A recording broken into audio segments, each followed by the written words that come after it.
Madame, monsieur, bonjour et bienvenue dans cette émission C'est dans la boîte, une émission exceptionnelle dans le sens où elle est co-organisée cette fois-ci avec l'aide de l'Ordre des experts comptables de Belgique.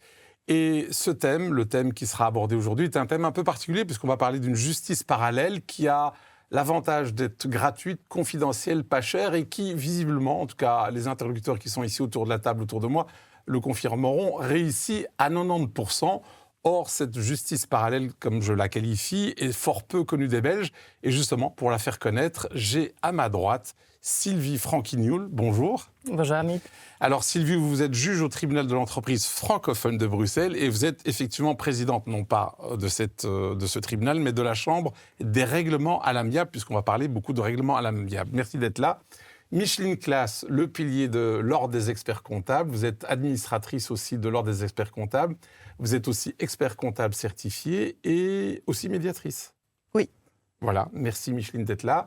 Et puis Charles Markovitch. Bonjour Amit. Bonjour. Bonjour Charles, là vous êtes aussi expert comptable certifié et puis médiateur, ça tombe bien parce qu'on va parler de médiation. Alors je vais peut-être vous poser certainement poser la question d'abord à Sylvie, puisque vous présidez cette chambre des règlements à l'amiable. C'est magnifique, on va parler de ce succès, mais avant ça, si cette justice parallèle a autant de succès, ça signifie que la justice, entre guillemets, officielle, traditionnelle, classique, je ne sais pas quel est le terme qu'il faut utiliser, est en échec. Je ne verrais pas ça du tout comme cela. Moi, je pense que le règlement amiable n'est pas à la place de, c'est juste un outil complémentaire qui est proposé aux justiciables et qui répond à un besoin d'humanité avant tout. Et dans le procès classique, il n'y a pas trop de place à ce moment-là sur les arguments de droit, tandis qu'en règlement amiable, on va se reconcentrer sur l'humain. Alors, tous les deux, vous avez déjà pratiqué la médiation dans votre expertise, je dirais, quotidienne ? Tout à fait, à plusieurs reprises. Et Micheline aussi ? Moi aussi, et plus particulièrement dans le cadre de mes fonctions comme juge consulaire, puisque je siège régulièrement avec Sylvie dans cette chambre des règlements amiables. Alors, Sylvie Franquignoul, vous faites allusion à 90%, je dirais, de taux de réussite de ces règlements à l'amiable. Comment est-ce qu'on arrive à un taux aussi élevé ? Comme je viens de vous le dire, parce que je pense que nous apportons une réponse à un besoin du justiciable qui est de l'écouter, de comprendre ce dont il a vraiment besoin. Et je pense que si on arrive à avoir autour de la table des justiciables qui ont envie de trouver une solution, en déblayant la situation, en clarifiant certains malentendus et en recherchant le besoin de chacun, il y a quand même, la preuve, c'est ces fameux 90%, beaucoup de chances d'arriver à une solution qui peut convenir à tout le monde. Alors quand je vous entends, j'ai l'impression que c'est une sorte de nirvana par rapport au processus habituel, classique de la justice. Comment se fait-il, et vous avez fait allusion aussi à ça dans l'un de vos textes, comment se fait-il que la majorité des Belges ne sont pas au courant de cette autre forme de justice ? Alors, disons que les chambres de règlement amiable, les projets pilotes ont commencé en 2020. Donc, depuis 2025, il faut une chambre de règlement amiable dans toutes les cours et tribunaux. Donc, c'est, je dirais, assez nouveau. Donc, il faut informer, il faut former, il faut mettre cela en place. Mais en 5 ans, par exemple, nous sommes passés à 1 audience par mois, à 8 audiences par mois. Donc vous voyez que ça se développe vraiment très très vite. Et donc ça se connaît de mieux en mieux et de plus en plus. Donc ça c'est magnifique, on voit qu'il y a une progression, en tout cas une demande fortement. Alors il y a un truc que vous allez m'expliquer. On lit dans la presse, on entend à la radio, à la télé que la justice est sous-dotée, que ce soit en termes de moyens humains, de moyens financiers, d'informatique, de mobilier, que sais-je. Et là on vous demande de faire encore plus. Comment vous allez y arriver ? Alors, je ne dirais pas qu'il faut faire encore plus, je dirais plutôt qu'il faut faire autrement. Donc effectivement, la justice a des problèmes de moyens, on n'a pas de moyens suffisants, c'est certain. Mais je pense qu'avec des moyens insuffisants, il y a moyen de réfléchir autrement. Et donc justement, le règlement amiable va permettre justement de ne pas demander des moyens en plus, mais juste d'allouer les moyens ou le peu de moyens que nous avons d'une autre manière. Et donc, comment d'une autre manière ? Parce que les juges, vous êtes déjà débordés et il faudra bien prendre ce temps sur quelque chose d'autre. Par exemple, un dossier qu'on va traiter en règlement amiable, c'est un dossier qu'on ne devra pas traiter dans le cadre d'une procédure classique avec un jugement de condamnation, etc. Donc c'est un peu des vases communicants. ce qu'on va régler en règlement amiable ne devra pas passer dans la procédure. Et donc, il faut faire de la place au règlement amiable et ça va d'office travailler ensemble. Oui. D'office. Allez-y, Charles. Oui, je crois qu'il y a pour répondre à votre première question, il y a la disposition du... sommes-nous disposés à tenter un règlement amiable pour trouver une solution qui ne va pas être conflictuelle jusqu'au bout? Et là, on a tous dans nos professions un rôle à jouer. Et effectivement, comme Sylvie le dit, si on arrive à résoudre un problème de manière amiable, ça prend moins de temps, il y a un taux de succès phénoménal, 90%, beaucoup plus encore de possibilités, et ça va libérer du temps pour d'autres dossiers.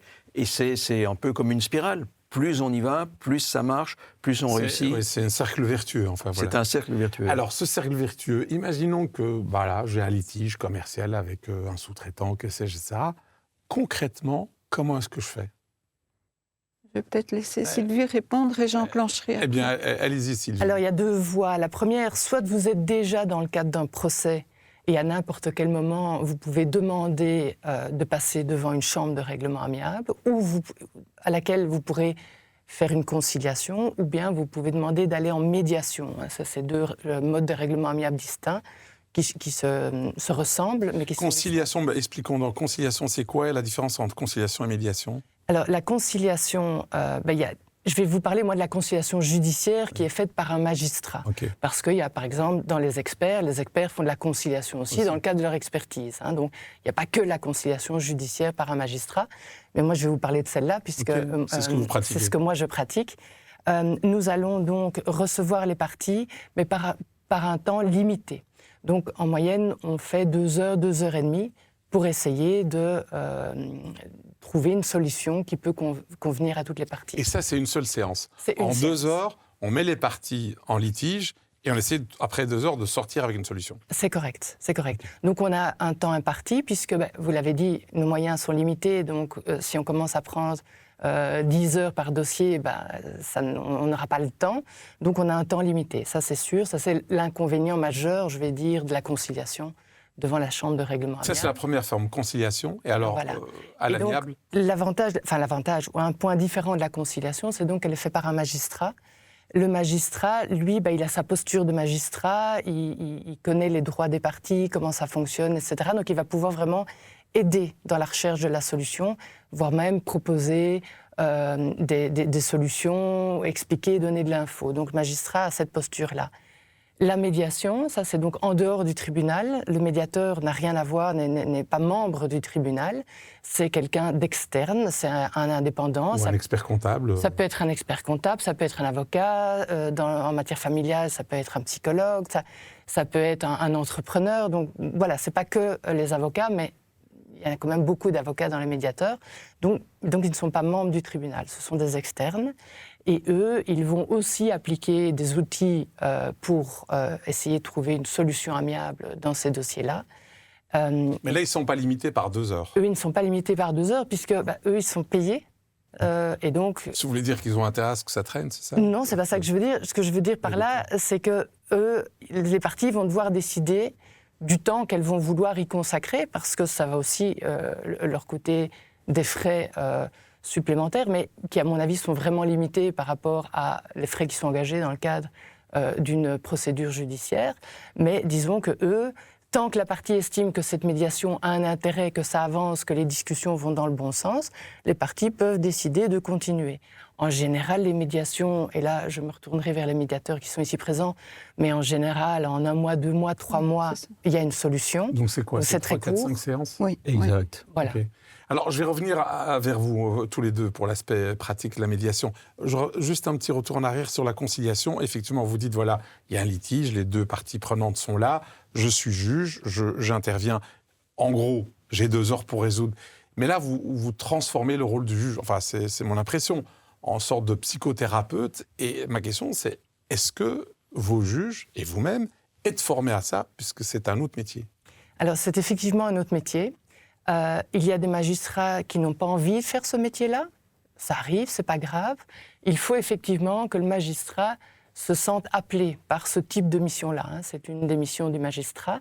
Et c'est vrai qu'on va traiter beaucoup plus l'humain. Je ne dis pas qu'on ne le traite pas dans les procès classiques, en tout cas, mais en entreprise, moins. mais on va traiter beaucoup plus l'humain et beaucoup moins le droit. Donc c'est clair que c'est un autre métier, ça c'est certain.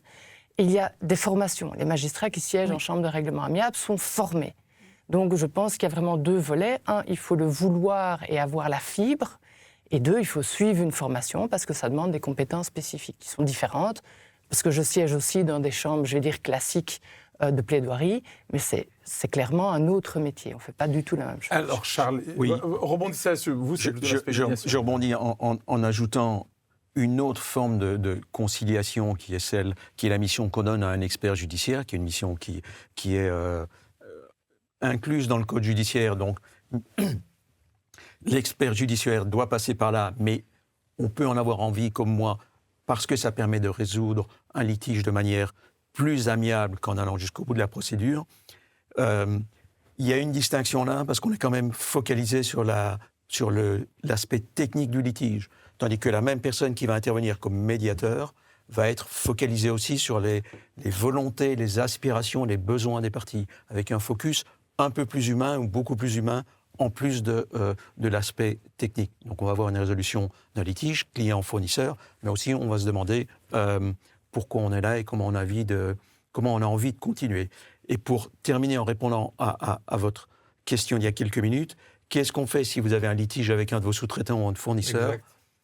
La première chose, c'est prendre du temps et réfléchir à comment on a envie de résoudre ce litige. Est-ce qu'on veut aller au fight et se battre avec avocat, procédure qui va durer longtemps, ou bien on a envie de trouver une solution au litige, de tourner la page, d'avancer, peut-être même avec ce même fournisseur ou ce même sous-traitant. Micheline ? Et c'est là où c'est intéressant pour les chefs d'entreprise et les dirigeants, c'est de savoir que justement, à côté des procédures habituelles qui demandent beaucoup d'investissements, non seulement financiers, mais aussi, je dirais, psychologiques, parce que finalement, le chef d'entreprise qui est dans des difficultés, ça le ronge quelque part et ça l'empêche de faire son vrai rôle de dirigeant, de poursuivre sa croissance, de poursuivre le développement de son entreprise. Donc c'est tout à fait différent.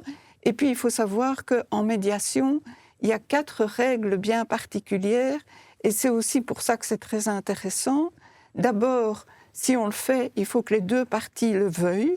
C'est volontaire. C'est nécessaire, sinon on ne peut pas être autour. Voilà, exactement. Ça, c'est un premier point. Deuxième point, c'est que c'est confidentiel. Donc, tout ce qui se dit devant le médiateur, ne sort pas de la pièce. Voilà, ne sort pas de la pièce. Ce qui permet aussi aux 2 parties de pouvoir exprimer tout, non seulement leurs difficultés, mais aussi leur ressenti. Parce que souvent, quand on va en justice, c'est pour un principe. C'est parce qu'on veut avoir quelque chose. Et si on ne l'a pas, on estime qu'on n'est pas récompensé, mais qu'on n'est pas reconnu comme étant celui qui... C'est pas ça la médiation. La médiation, c'est plus de donner la parole aux 2 parties, de dire, voilà, on reconnaît tous vos efforts d'un côté comme de l'autre, et donc on essaye, et ce sont les parties, pas le magistrat nécessairement, mais les parties qui vont rapprocher leur position et trouver une solution.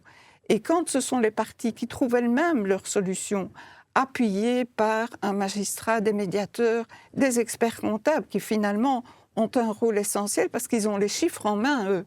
Les avocats, ils sont plus là, je dirais, pour finaliser un accord en droit.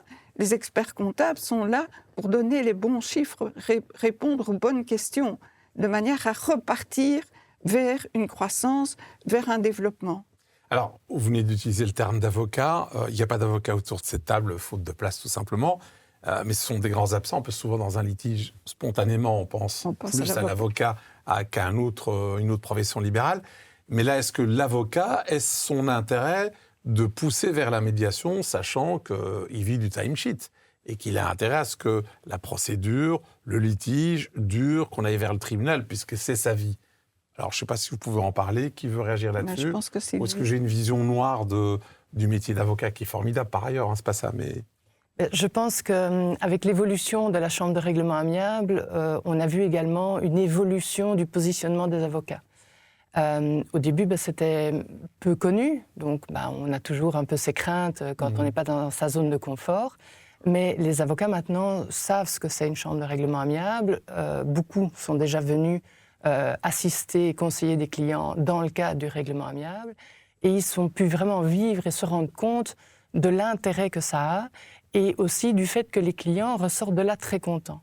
Et donc, je pense qu'hormis la question du timesheet et de faire un maximum d'heures, je pense qu'ils se sont vraiment rendus compte qu'il y a autre chose, à mon avis, aussi important, c'est la satisfaction du client. Parce qu'un client qui est satisfait, c'est un client qui va faire de la bonne publicité, qui va ramener d'autres clients. Et je pense maintenant qu'il y a vraiment une grande évolution. Et d'ailleurs, on le voit pendant l'audience de conciliation. On voit maintenant à quel point les avocats sont convaincus par le processus et aident et participent à ce processus. Je pense qu'il y a vraiment une belle évolution dans ce sens. Positivement, parce que, oui, allez-y, Charles. Oui. Il y a évidemment la volonté de satisfaire le client et de répondre à ce qu'on croit être ses besoins. Mais je pense qu'il y a aussi la satisfaction personnelle d'avoir contribué à la solution. Réussite. Moi, quand j'interviens comme médiateur ou comme expert judiciaire, quand j'arrive à concilier les parties en tant qu'expert, je suis content pour elles, mais je suis aussi content pour moi parce que j'y ai contribué. Et ça m'aide à progresser dans ma carrière, dans mon évolution, etc. Et j'ai un cas d'une expertise avec 2 confrères réviseurs d'entreprise, pour l'instant.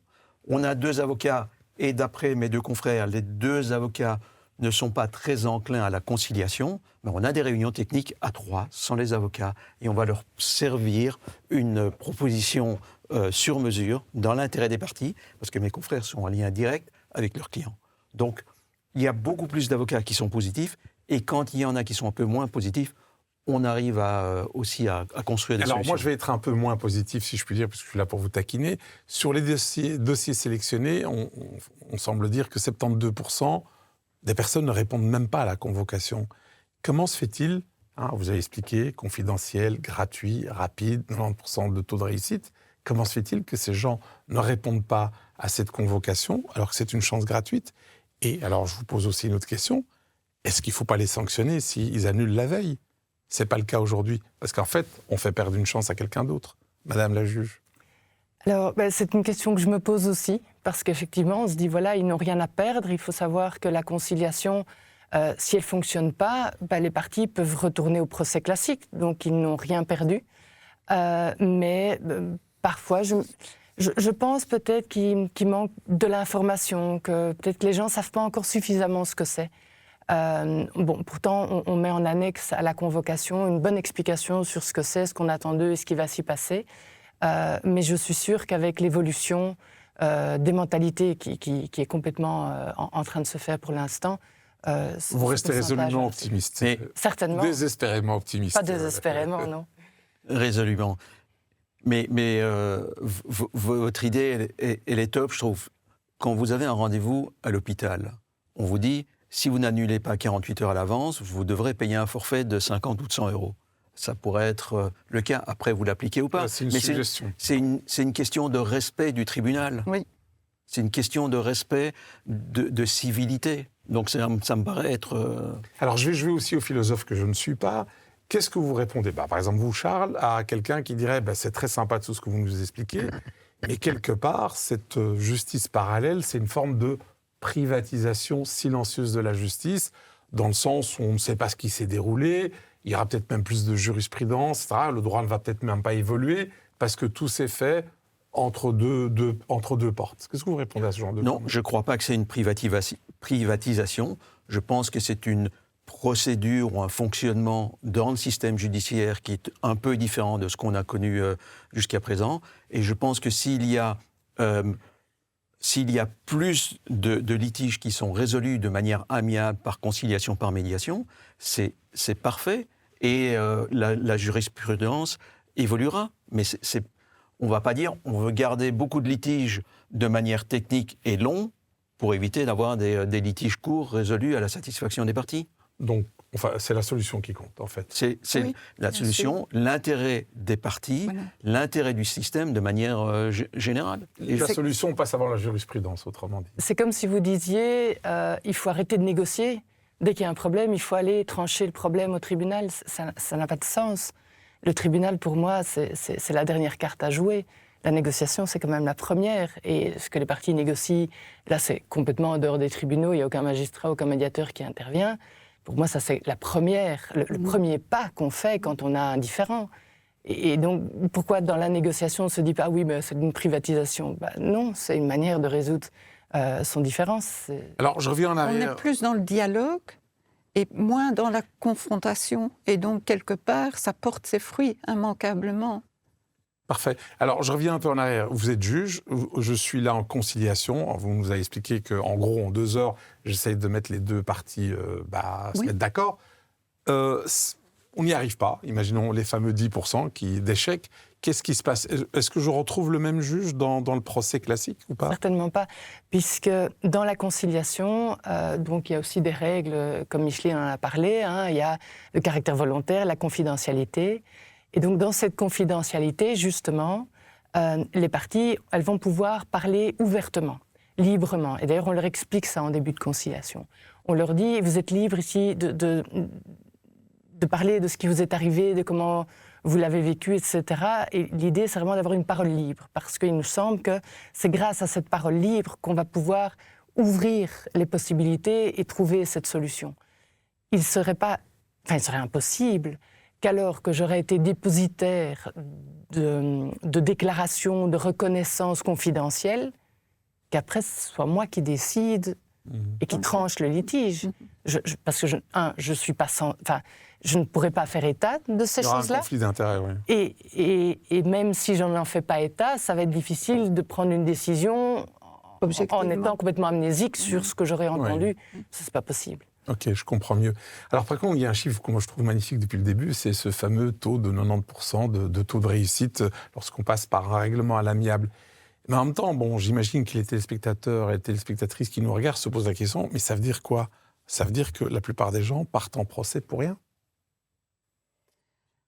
Partent en procès d'abord par manque d'information. Donc c'est vraiment l'idéal, cette émission-ci qui est destinée aux dirigeants d'entreprise, de faire connaître cette procédure. Et puis le problème aussi, c'est que je pense que, outre le manque d'information, chez les experts comptables, ce n'est pas le cas chez les avocats, ils ont une formation à la médiation. Chez les experts comptables, on devrait davantage aussi mettre ces solutions-là en avant pour que, justement, ils dégagent du temps pour conseiller le client. On n'est plus dans une époque où on tient des livres. On est dans une époque où il faut conseiller le dirigeant d'entreprise, quelle que soit sa position. Quand il cartonne, c'est très bien, on va l'aider à cartonner encore plus. Quand il est dans les difficultés, on doit l'aider par les conseils à sortir de ces difficultés. Et c'est là où je fais un appel aux experts comptables, c'est qu'ils doivent être conscients que ce genre de choses existe. Ils sont détenteurs des chiffres, donc ils peuvent jouer pleinement leur rôle. Et quoi, l'idée, c'est de parler à leurs clients en disant, il y a peut-être un litige et tout, mais au lieu de partir vers un tribunal classique, voilà, qui va coûter, qui va... Okay. Voilà. Mais est-ce qu'ils sont formés pour les experts comptables pour faire de la médiation? Alors, parce que nous, on a été formés. Donc, on nous appelle les professionnels des chiffres. Le chiffre, c'est un peu opposé au dialogue, etc. Il n'y a pas de formation générale des experts comptables, et ça serait bien d'en avoir. Nous, effectivement, en tant que médiateurs agréés, on est formés, mais c'est sur le côté. Et puis, il y a la volonté, il y a l'envie. Est-ce qu'on a envie de se spécialiser, de consacrer du temps à ce genre de mission, où on a une activité, une pratique plus habituelle? Donc, tout le monde ne le fait pas, mais tout le monde devrait être sensibilisé à une résolution amiable d'un conflit de nos clients. Il y a une étude il y a quelques années qui montrait que le Belge va en moyenne 7 fois plus en justice, en procédure judiciaire, que les voisins néerlandais, allemands, etc. Est-ce qu'on est plus heureux? Non, mais on est moins formé à la résolution amiable. Donc, le 90%, c'est formidable. Et il y a moyen de faire grandir le nombre de résolutions amiables, non pas en pourcentage, puisqu'on est à 90%, mais en nombre, en quantité. Il y a un potentiel immense. Alors, Sylvie, on est dans une émission économique. Micheline y a fait allusion, donc on a parlé essentiellement d'économie. Faisons juste une parenthèse de peut-être d'une minute. Cette méthodologie, cette justice parallèle, règlement à l'amiable, elle est aussi valable pour des matières plus civiles, divorce, conflit de voisinage ou du pénal léger? Donc en fait, les chambres de règlement amiable existent en matière familiale depuis 2014. Ah oui, quand même. Ce n'est que depuis 2020 qu'on a mis en place ces chambres de règlement amiable dans les autres matières. Donc aussi bien en entreprise, en civil, même en fiscal, en saisie, travail, donc vraiment toutes les matières.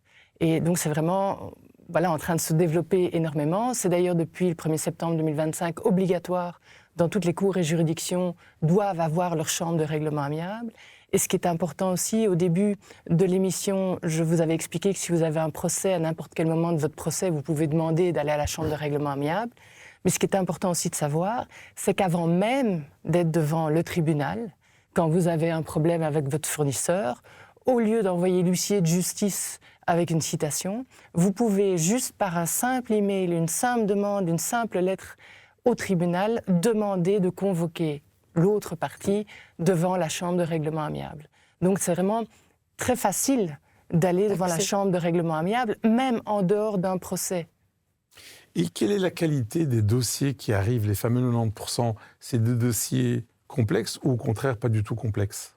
Ça dépend. Ce sont quelquefois des conflits entre actionnaires, ce sont des conflits entre un chef d'entreprise et ses fournisseurs. Il y a même des conflits entre experts comptables.